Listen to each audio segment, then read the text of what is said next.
Do you ever ask yourself, what would I fight for? I do, and it's equity in education. Do you ever ask yourself, who am I at my core? I do, and it's a servant leader.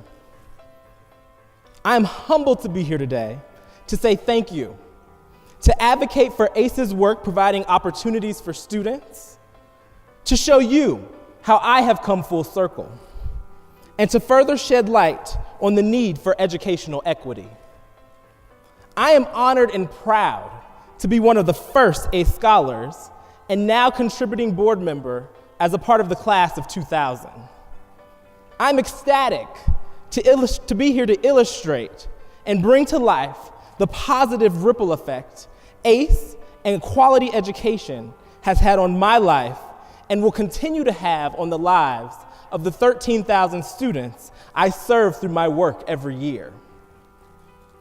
The beauty of my ACE scholarship is that it gave me the ability to inspire and help others just like me. Please let me explain. I serve as the Director of Academic Advising, Retention, and Persistence at the Community College of Denver. My center has over 6,000 in-person student contacts per academic semester. It is our role to advocate for students while equipping them with the knowledge to successfully navigate complex systems that exist in college. My current role as an administrator is to disrupt the system of inequity and remove barriers for my students, just like ACE does every day.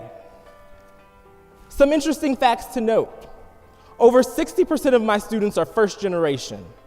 They face a myriad of issues, including homelessness, hunger, safety, finances, and are many times one flat tire away from their whole world falling apart. Many of our students don't have the social and cultural capital needed to be successful in college.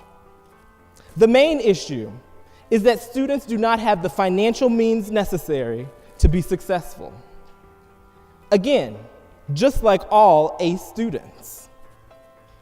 Many of my students did not receive a quality education in the right environment, and this is what I mean by saying I have come full circle. I now get to be the linchpin for my students like ACE was for me. My journey, unfortunately, is not a unique one, but my destination is. I'm a kid from Park Hill that did not have a lot of money, that was bullied, judged, moved around from school to school, and fought depression in an educational system that just did not work for me. Fortunately, like all ACE kids, I had parents that cared deeply for me and for my education. I was born shortly after both of my parents graduated from high school, and to be honest, I really enjoyed having younger parents. In many ways, I grew up with them, which creates a different level of interaction and knowledge. My mother and father wanted me and my siblings to have the best education possible. Unfortunately, they had no idea how difficult it would be for them to make this happen. They were diligent, caring, and constantly juggling resources to make do. My mother was the real driver of my education. She went back to work when I was in the 3rd grade, and she, more than anyone, has been able to understand the privilege and confidence one acquires from earning and having a quality education. I am so thankful to have another incredible influence in my life, my grandma Nita, who opened an early child care center in the Whittier neighborhood, which has been a community staple for over 20 years. She was elegantly strong and a true servant leader. In 2011, she was diagnosed with a rare form of cancer. I returned home after my first semester of graduate school to live with her and help take care of her for the duration of her illness. It is a very humbling experience to watch someone lose their battle with cancer. When I am working with my students, I often think how she would support them. My parents believed in a private education, Prior to the inception of ACE, I attended Blessed Sacrament Catholic School. Unfortunately, the cost of private education would be too great for my family to endure, and I had to leave. Shortly after leaving Blessed Sacrament, my parents enrolled me at the neighborhood elementary school in Northeast Park Hill, where I spent a year in kindergarten. It was a tough year. Following a series of tests and evaluations, my mother determined that my skills were not where they needed to be. I was not making any progress in reading and comprehension, and my highest skill level of the time was heavily based in my mastery of nursery rhymes. Distraught, my mother decided to take things into her own hands. Every day, she would guide me through a series of exercises in an effort to improve my reading and comprehension skills. I can still recall the phonetic skills the flashcards guided me to recite. A, apple. B, ball. In many ways, my mother was ahead of her time. She began a diligent search for where my education would continue. After months of research, she discovered a unique Denver public school, which was the best possible option for me at the time and also for my family financially. As I transitioned to middle school, I naturally flowed into a school that many students from my elementary school went to. It turned out to be the most difficult year of my life.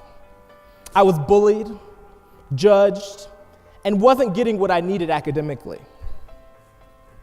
This experience affected me deeply, and I had to fight hard to regain my confidence. My mother, once again, was there to lead me through this challenge, and this time her research led us to ACE scholarships. In 7th grade, with the financial support of my parents and ACE, I enrolled at Colorado Christian School through 8th grade, and then transitioned to Mullen High School, where I thrived for the next 4 years. That said, I knew I was different. I had to wash the school windows for work study. I had to take the public bus to and from school my freshman year. Friends from school rarely came to my house. I always went to theirs. Even though I was different, I was in a great place. I felt accepted, nurtured, safe, and challenged. Looking back, I was once embarrassed, but now I'm proud to have washed those windows. I am so thankful that ACE was there to step in and help my family secure a path for my future. The 6 years I spent at Colorado Christian and Mullen were pivotal, because that is where I began to understand grit and what being in service to others truly meant. Most of all, I began to understand what I would be willing to fight for. I went on to earn my bachelor's degree in English from Langston University, where I became a Thurgood Marshall College Fund Fellow and Ambassador, in addition to becoming the student body president. I am proud to say that 2 of my younger sisters followed me to Langston University and earned their bachelor's degrees in journalism and healthcare administration. After completing my undergraduate work, I went on to earn my master's in higher education with emphases in leadership and organizational change from the Morgridge College of Education at the University of Denver. While at DU, I was a Dean Scholar, served as president of the Higher Education Student Association, and graduated with a 3.86 GPA. I still have not been able to get over that 1B+. All that said, my story had the potential to be no different than any other underserved Black male growing up in the metro area. While many understand the choices needed to improve their future, few have access to the agency, privilege, or tools to take action on the choices that will change their lives. As proof, I was the only one from my block to graduate from college. And I often think about a time when I was walking downtown with some colleagues. Surprisingly, I was hugged from behind by a strange man that was destitute. It took me a minute to realize he was my good friend growing up. I was heartbroken for him. I will never forget the shock on my colleagues' faces that day. More so, I will never forget their disbelief that we grew up together. My friend's story is all too common, and yet another reason why I fight for the underserved, just like Ace and everyone here today.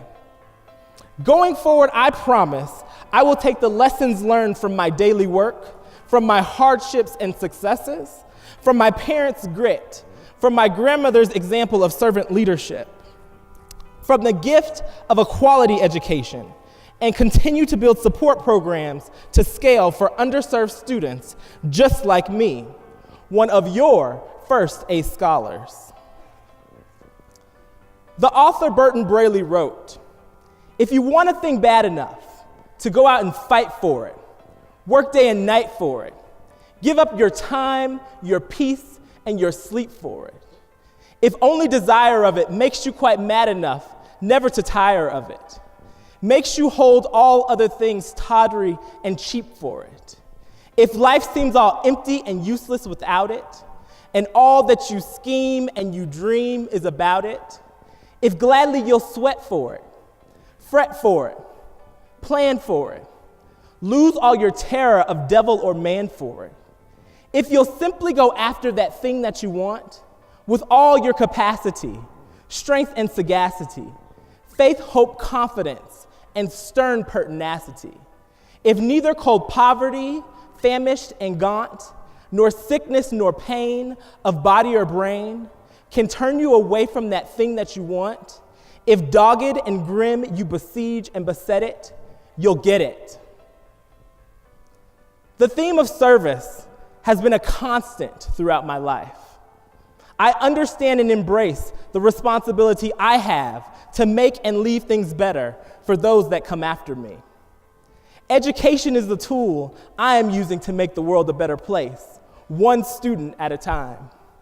It is with deep gratitude that I say thank you to my family, thank you to ACE, and thank you to everyone here today, fighting for choice and equity in education.